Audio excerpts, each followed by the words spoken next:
Hey, salut, c'est Alex du podcast Du bruit à mes oreilles, du crime à mes oreilles. C'est pour te dire que cette semaine, on a un commanditaire sur le podcast. L'épisode est une présentation du courtier immobilier Mathieu Grenier, mon cher courtier à moi.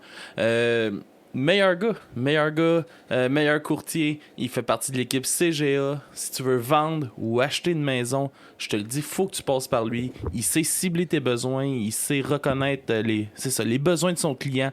Si jamais tu veux le rejoindre, son cellulaire, c'est le 514-791-2612. Au bureau, c'est le 450-464-1000. Et vous pouvez aussi le rejoindre par courriel à info.votrecourtier@gmail.com. Les bureaux sont au 170 rue Serge Pépin à Belleuil. Pour de vrai, si vous voulez faire affaire avec une équipe de feu, allez voir l'équipe CGA, essayez de pogner Mathieu parce que c'est le meilleur de l'équipe. Moi, je vous le dis. Puis, c'est ça. Allez toutes vous acheter des maisons avec Mathieu. Yes! Bon épisode, tout le monde. Heavy metal band Damage Plan took the stage at the Alrosa Villa. During their first set, Toutes les télévisions et les chaînes de radio américaines ont interrompu leur programme pour annoncer la mort de John Lennon. La nouvelle s'est répandue comme une traînée de poudre dans les rues de New York. Tupac Shakur dead in Las Vegas, ironically, on this Friday, the 13th.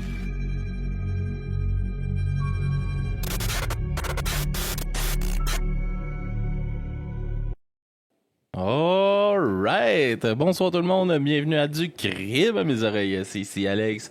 Aujourd'hui je suis en compagnie de mon co-animateur, monsieur Papy Joe. Comment ça va, Papy Joe? Correct. Correct, 3h moins quart du matin.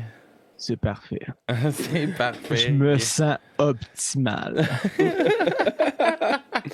Et on a avec nous notre cher stagiaire. Comment ça va, le stagiaire? Ah, ça va encore bien. Ça va encore bien, je t'épargne aujourd'hui, là. Je vois que t'es fatigué, là. Ben non, ça paraît pas. Ouais, non, ça paraît presque pas.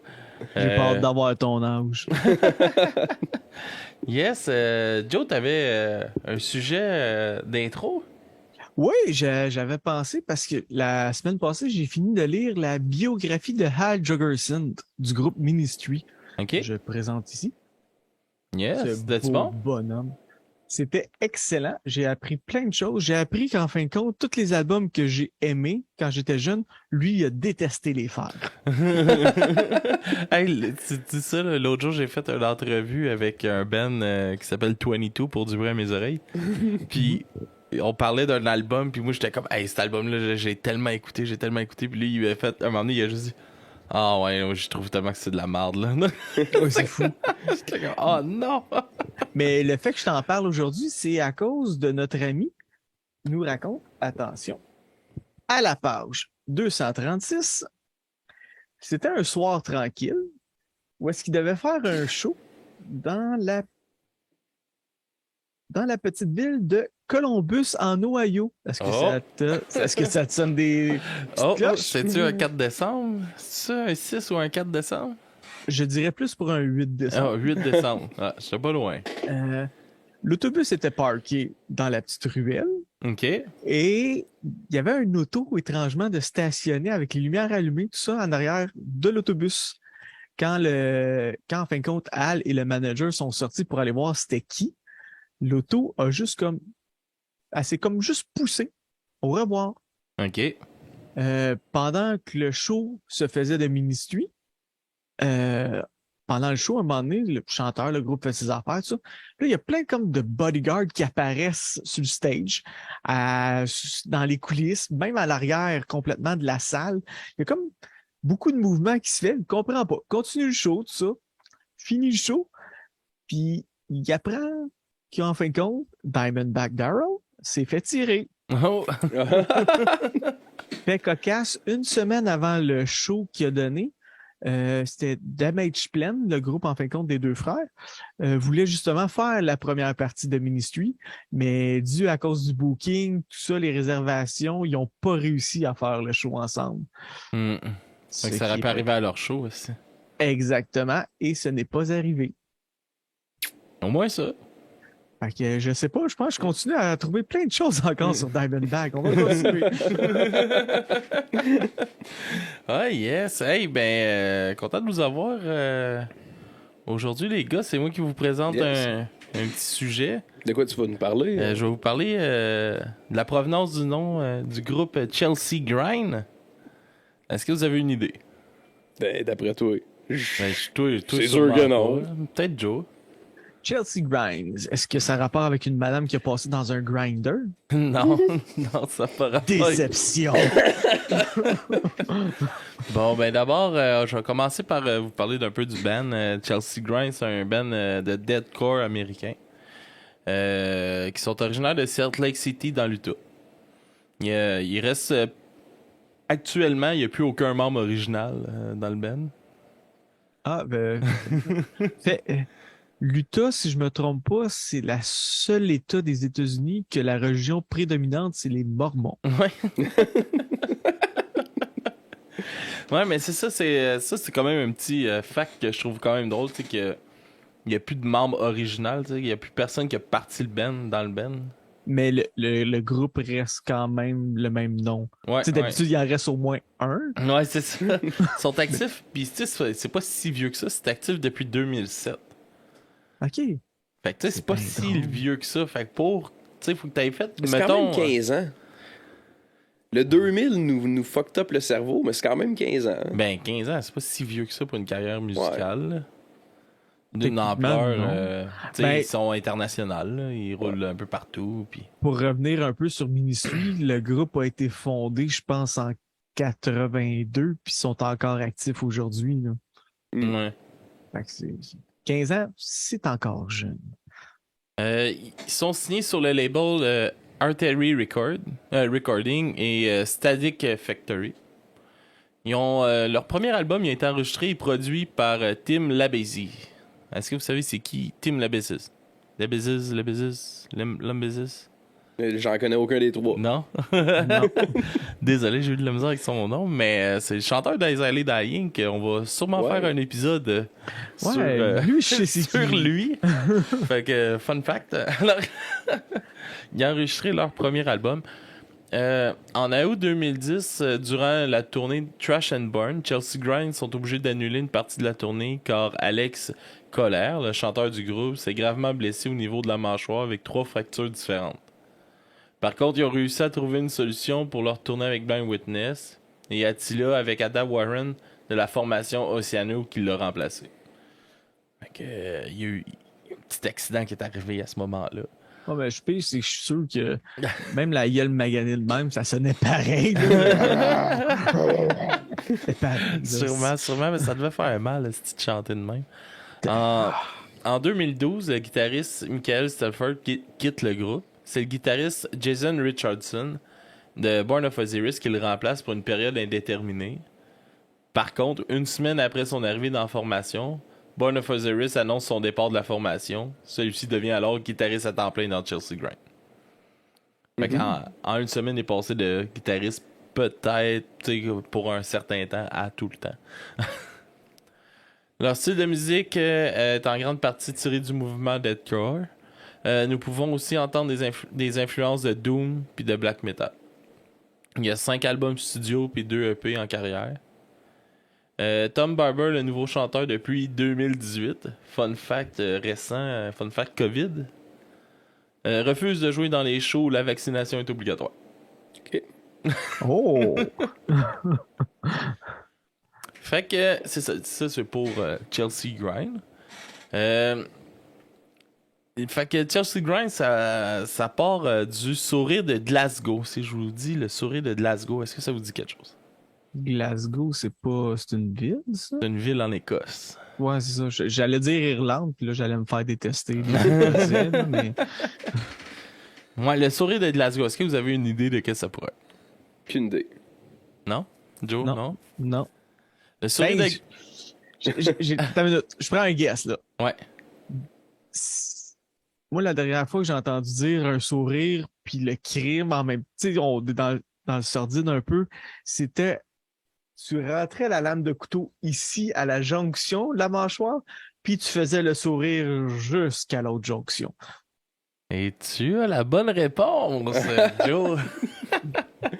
C'est ça. Fait que ça part de là le nom de Chelsea Grind. Ça part du sourire de Glasgow. Dans le fond, le sourire de Glasgow, il est aussi appelé le sourire de Chelsea et le sourire de l'ange. Ça consiste, comme tu disais, Joe, à élargir le sourire d'une personne jusqu'aux oreilles à l'aide d'une lame de couteau. Un peu comme le Joker dans Batman. C'est ça qu'il y a. Ces cicatrices qui sont en forme de sourire. Puis ça serait Dans le fond, tu commencerais à couper. Puis ça serait avec les cris de douleur que ça déchire la plaie. Puis c'est ça qui laisse la cicatrice en forme de sourire. J'ai des petits frissons. C'est mieux que le rouge à lèvres.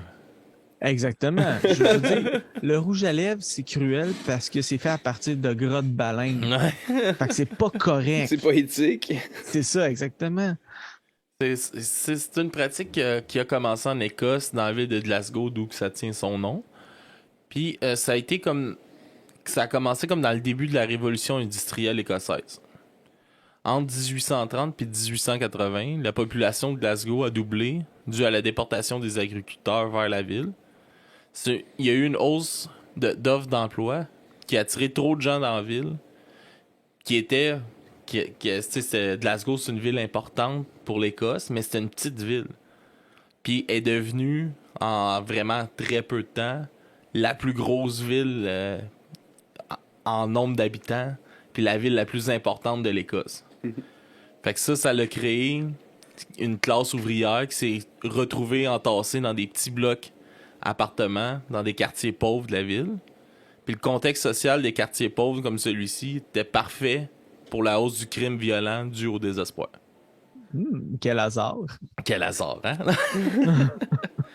La Première Guerre mondiale, ça n'a pas aidé à la situation. Il y a des gangs de rue qui ont commencé à naître, mais à être connus sous les noms des Glasgow Razor Gangs. Ces gangs contrôlaient des petits réseaux criminels mineurs dans le quartier de Gorbals. Les gangs s'attaquaient souvent par rapport à leur religion. Mettons, il y avait comme deux grosses gangs. D'un côté, mettons, une des gangs dominantes, il y avait les Billy Boys, qui étaient des protestants. Puis t'avais les Normands de guerre, qui étaient catholiques. Hey, ça me fait rire, ça, des gangs de rue religieux. C'est comme Mais si tu sais, tu voyais c'est- le pape avec un Glock d'un kilo. Tu parles de pape. T'as-tu vu le mime de Coder qui donne son livre au pape, son livre sur Montréal? Ouais. Attends, c'est-tu vrai, ça? Moi, je pensais que c'était juste une joke, là. Non, il a donné son livre. Là. Oh my God, que c'est mauvais! J'aime pas le pape pis j'aime pas Coder. C'est parfait. Mais la rumeur dit que le pape était juste content que quelqu'un vienne le voir pendant sa tournée. Ouais, c'est ça. Moi, j'ai une de mes amies qui était là pendant la tournée pour X Il raisons. y avait pas Anthony. grand monde, hein? C'était Ben, triste. ça a l'air que le peu de monde était là était vieux puis ça sentait le caca. Fin de la parenthèse. All right. C'est ça. C'est en voulant laisser une marque visible facilement qui pouvait servir d'avertissement pour les autres de bien se tenir que le sourire de Glasgow est apparu. Glasgow aimait pas vraiment jouer de la réputation d'une ville avec un haut taux de criminalité. Puis elle voulait entreprendre la guerre aux gangs puis réussir à faire étouffer la pratique cruelle. Dans le fond, elle voulait pas que ça se répande, ça se Répondre. répande puis que ça devienne connu que ce genre de pratique vraiment crissement cruelle, on va se l'entendre, là. Ça doit faire Ouais, mal en c'est- esti, là. J'ai comme pas envie d'essayer ça dans ma vie. Non, tu sais, puis ils voulaient pas qu'ils deviennent comme affichés justement avec ça. Puis les autorités de Glasgow ont donc décidé de demander l'aide d'un ancien policier du Royaume-Uni, Monsieur Percy Silito. Est-ce que vous connaissez Monsieur Percy Silito, les gars? Non. Mais lui, C'est a-tu bizarre, au je moins dis oui pour la réussi première fois. ses Ouais, enquêtes? hein? Comment? Y a-tu au moins lui réussi à finir ses enquêtes ou il a pris sa retraite avant? Non, il a réussi ses enquêtes, lui. Ah, Je vais vous donner un petit peu d'infos sur lui. Silito, il a étudié à St. Paul's Cathedral School. Il a commencé sa carrière comme policier en 1908 pour la British South Africa Police. En 1911, il a été transféré au corps de police de Northern Rhodesia Police, qui est aujourd'hui le Zimbabwe. Dans le temps, c'est 2 territoires appartenant au Royaume-Uni. Durant la Première Guerre mondiale, il a pris part au combat de la German East Africa Campaign. Il a aussi été le constable en chef de Chesterfield durant 2 ans. En 1925, il est devenu celui du quartier de l'Est de Yorkshire. Et en 1926, de Shefferville, où il devient autorisé à utiliser la force nécessaire pour briser les gangs criminels.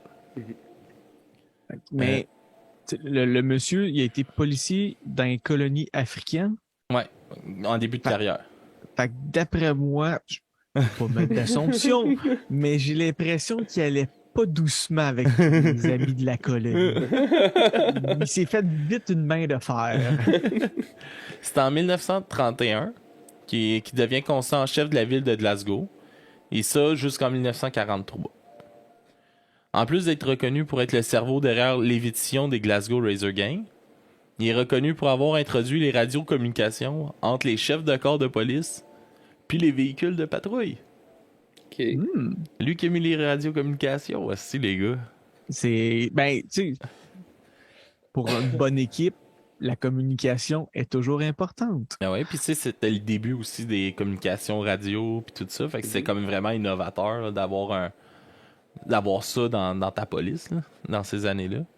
En 1944, il devient le chef de la police de Kent et sous ce mandat-là, il engage Barbara Dennis de Vitre pour bâtir une force policière féminine. Au départ, il n'y était que 2 policières à Kent et durant la première année d'embauche de Barbara, il était rendu 150 femmes embauchées. Chris, c'est progressiste en esti, ça. Tu sais, il est vraiment... C'est un gars de... Il est avant son temps un peu, mettons, on pourrait dire. Ben, parce que je pense, les femmes avaient-tu le droit de vote dans ce temps-là? En Écosse? Je sais pas. Je pourrais pas te dire. J'ai pas, Ouais, c'est ça, c'est une bonne question. Parce que stagiaire. Non. Ça doit être limite, là.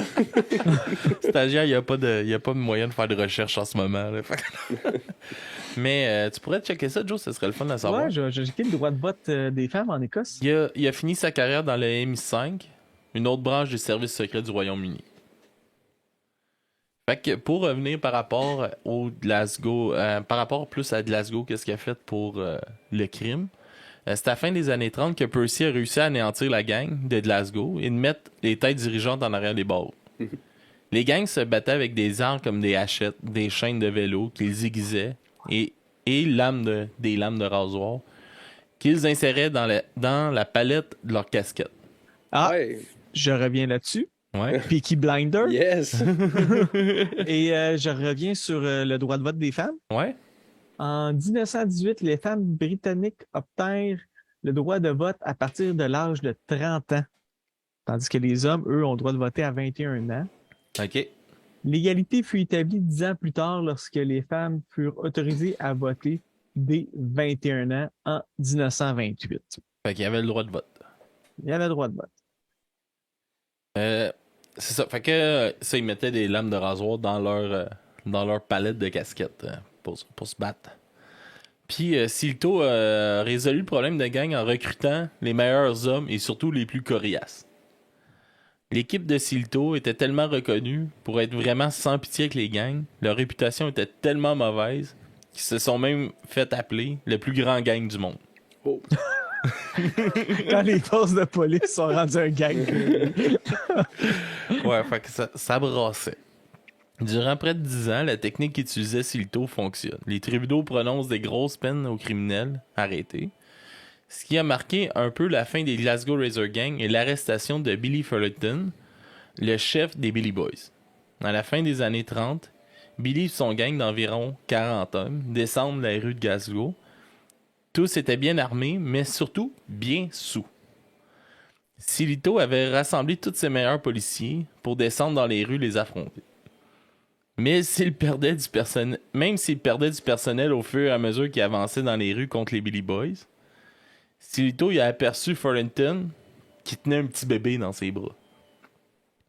Puis là, il s'est dit que c'est ma chance de le pogner. Il est quand même occupé, il pourra pas trop se défendre. Fait que alors que notre ami s'est dit que c'était sa chance de l'avoir puis de le pincer, comme que je vous viens de vous dire, Silito tente de se faufiler à travers de la foule d'hommes ivres puis de se rendre à lui. C'est grâce au sergent Thomas Morrison, connu sous le nom de Big Tommy du côté des Billy Boys, que Silito a réussi à se rendre à Fullerton et le mettre en état d'arrestation. Il a pris 10 mois de prison pour avoir été en état d'ébriété et d'avoir la charge d'un enfant dans cet état-là, dans ses mains. T'sais, dans le fond, vu qu'il était en charge d'un enfant puis qu'il était sous, il a pogné 10 mois de prison. Ça, c'est un des membres de gang armés qui a eu 10 mois parce qu'il était sous avec un bébé dans C'est les le bras. chef du gang. Oh, nice. Ça veut dire les meurtres qu'il a fait avant, la cruauté envers les gens. Non, Non, l'enfant dans tes bras, ça passe pas. c'est direct ça. Une fois sorti de prison, Farrington était un homme complètement nouveau, comme si la prison l'avait brisé. Il a rejoint l'armée, il a combattu lors de la Deuxième Guerre mondiale, aux côtés de plusieurs autres Billy Boys qui se sont replacés après. Malheureusement, la ville de Glasgow a réussi à battre la gang de rue et à rendre la ville beaucoup plus sécure, mais le sourire de Glasgow avait déjà gagné en popularité. Puis, ce qui l'a vraiment mis sur la map, le sourire de Glasgow, c'est les Chelsea Headhunters. Est-ce que vous connaissez les Chelsea Headhunters? Je vais continuer avec mes réponses que je disais depuis le début. Non. Non. Je sais pas, je prends un guess, les boys. Là. Peut-être Ouais, que peut-être, c'est vrai. Peut-être que vous connaissez des affaires, là, je sais pas. Ça a été repris par eux autres à Londres dans les années 70-80. Avant de s'appeler les Chelsea Headhunters, le gang s'appelait les Chelsea Shed Boys. C'est durant les années 70, les clubs de soccer européens avaient souvent des groupes de fans radicaux et violents. Ça n'a pas changé, ça, je te le dirais. Ceux-ci s'attaquaient lors des rencontres dans les clubs. Les Chelsea Shed Boys ont commencé à prendre de l'ampleur dans les années 70, en même temps que le club de soccer de Chelsea est en plein essor et remporte en 1971 la Coupe de soccer européenne. Malheureusement, leur règne au club de soccer, ça n'a pas duré bien longtemps. Puis ça a commencé à dévaler la pente hyper rapidement. Par contre, les partisans, eux, ne se sont pas calmés. Puis les Shed Boys deviennent rapidement l'un des groupes des supporters les plus radicaux et violents qui soient. Ils se sont appropriés le sourire de Glasgow en le renommant le sourire de Chelsea et en disant qu'ils l'avaient inventé. Les Shed Boys se rapprochent de l'extrême droite politique et se radicalisent aussi en se rapprochant de groupes néo-nazis comme Combat 18. Bon, super. Ça va bien, hein? Fait cocasse, est-ce que tu sais pourquoi le chiffre 18? Non, je sais pas pourquoi. L'alphabet, c'est de 1 à 26. OK. 1 représente A. OK. 8 représente H. Ah Les initiales de tonton Adolf Hitler. de tonton Adolf Hitler. Fait que c'est pour ça, gars, tu vois, Joe, tu connais des choses. Non? Ouais, c'est... ça fait peur des fois que je connaisse ça. En 1985, le gang change de nom pour les Chelsea Headhunters. Les têtes dirigeantes du groupe à ce moment-là, c'est Andy Frame. Il a comparu dans une histoire où 8 personnes ont été accusées à Reading pour avoir attaqué un fan de West Ham. Le juge de Reading a mentionné qu'à environ 19h35, dans un pub de Reading, les supporters de Chelsea et de West Ham Unit se sont affrontés. L'un des blessés de West Ham, Barry Lewis, s'est retrouvé avec la marque du Chelsea Smile. Une blessure de 11 cm de l'oreille jusqu'au menton a nécessité 68 points de suture. Ils n'ont pas pu porter plainte et les faire arrêter car les victimes n'avaient pas assez de preuves. Et l'autre chef de gang à ce moment-là, c'était aussi Kevin Whitten. Lui, il a déjà été arrêté et condamné à perpétuité pour avoir tabassé une personne pour la seule et unique raison que ce gars-là était américain. Des fois, ça prend pas grand-chose pour la haine. Puis, Américain! ça, c'est en 1985 qu'il a tabassé le gars et qu'il a eu sa peine de perpétuité. Mais en 1986, il y a une réduction de peine pour avoir finalement que 3 ans pour l'incident. Oh, Kim. Une méchante différence. Ouais. Les gangs ont tendance à se battre à la fin des matchs dans les clubs ou au début des gangs, ils se battaient aussi directement dans les estrades. Les membres des gangs sont souvent bannis des stades, peuvent plus assister aux matchs en direct du stade, donc ils se refugent dans les pubs. D'un pub où la case se ralentit. Tu veux le monde se stabber à cause des rues. Où c'est ça, où ce qu'il y a la casse, la bataille, ça ne ralentit pas, par exemple. C'est pour ça aussi que nous avons vu arriver les stades où tu dois être obligé d'être assis et que l'on voit de moins en moins de partisans de la classe ouvrière directement dans les stades. Ils sont les auteurs de plusieurs crimes comme des bagarres, du grabuge et vandalisme, attaques contre les forces de l'ordre, par exemple. Fait que, en gros, c'est de ça que ça devient l'histoire. Les Chelsea Headhunters sont encore actifs aujourd'hui. Oh. C'est pas mal ça, l'histoire derrière le Chelsea Grind, le nom de Chelsea Grind. Si jamais vous voulez voir, ça ressemble à quoi les sourires? C'est juste la moitié d'un sourire. Par contre, c'est dans le film Le Labyrinthe de Pan.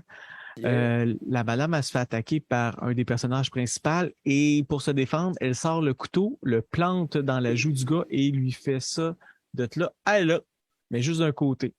Puis c'est bien Mais fait. il y a aussi l'acteur, là, je me rappelle plus, il joue dans Son of Anarchy, qui a aussi, on le voit, là, c'est un acteur qui a le sourire. Oui, Puis c'est vrai. lui, il s'est C'est fait vrai. attaquer justement dans un pub en Écosse. Puis ils ont fait ça là, à la sortie d'un pub, là, dans le fond, après une soirée. T'as raison, je me souviens. Il avait-tu ses deux côtés ou il avait juste d'un côté? Je pense qu'ils ont de deux côtés. Deux Ah ouais? côtés. Me semble, là, je parle de mémoire, là, mais De mémoire. Hein. ouais, en tout cas, Ça une fait méchante longtemps. affaire, là, ça se dit que ça doit faire mal. C'est sûr. Oui, il y a quelqu'un qui m'avait expliqué une chose, c'est parce que des fois, tu veux juste comme pas tuer la personne, juste y passer un message. Fait qu'en général, quand tu veux passer un message sans tuer, t'es mieux de piquer, c'est ça qu'il avait dit, une personne dans une fesse. Fait que 2-3 coups de couteau dans une fesse, tu le tues pas, puis il s'en rappelle longtemps. Ouais, mais ça aussi, tu t'en rappelles longtemps. Puis tu Ouais, c'est là aussi. Ouais, non, Hey, le gars, là, 69 points. Là. Ouais, hein. Hey, Mais lui, c'était juste un bar. Ah, c'était juste un bar 60? Ouais. Ah. C'est épouvantable. Méchante là. affaire. Surtout, tu sais, la plupart des grosses tortures, ça finit toujours que tu meurs en général, mais celle-là, c'est vraiment fait. Ben, tu Celle-là, peux peut-être c'est- mourir au bout de ton sang, là, mais je veux dire. Ouais, ça m'étonnerait là, que ça, tu meurs du bout de ton sang, là, mais tabarnak, mon gars, mais ça te laisse une petite belle cicatrice. Là. Ça me fait penser, c'est Ichi the Killer, c'est un film japonais qui, justement, le héros principal, qui n'est pas Ichi, ce qui est drôle, il a le sourire de Glasgow, sauf que lui, il l'a accepté. Ça veut dire, tout le long du film, tu vois qu'il y a 2 X ici. Puis à un Ok. moment donné, il défait pour justement ouvrir pour faire peur ou un affaire la même. Fait que c'était Ichi the Killer. Mais C'est pas la dans suggestion de film de la semaine. Exactement, on pourrait On va écouter ça l'écouter sur ensemble. Twitch. On va l'écouter sur Twitch. On va noter nos films aussi. Fait que c'était ça, man, pour mon épisode de cette semaine, Yes. les gars. Nice, merci. Est-ce que vous avez aimé ça? Ouais. Yes. Je trouvais ça pas mal joyeux, ça me mettait le sourire au visage. Ah. Fait que je vous souhaite bonne semaine, les gars. Où est-ce Yes. qu'on peut nous suivre, le stagiaire? Plug-nous sur ton épisode, c'est à ton tour. Ah, top. Ouais. Facebook, Instagram, Twitter, on est tous là sur tous les réseaux sociaux, on est sur toutes les plateformes d'écoute, en vidéo sur YouTube. Vous pouvez nous encourager sur Patreon, sur Twitch aussi. Puis allez visiter notre beau site web dubrumesoreilles.com. On a le bel onglet du 24 heures aussi si ça vous intéresse. Si ça vous intéresse, on est tous séparés une heure par heure directement sur notre site web. Yes. Fait que vous pouvez aller voir ça là. Puis bonne semaine les gars. Yes, ciao là. À la prochaine. Bye.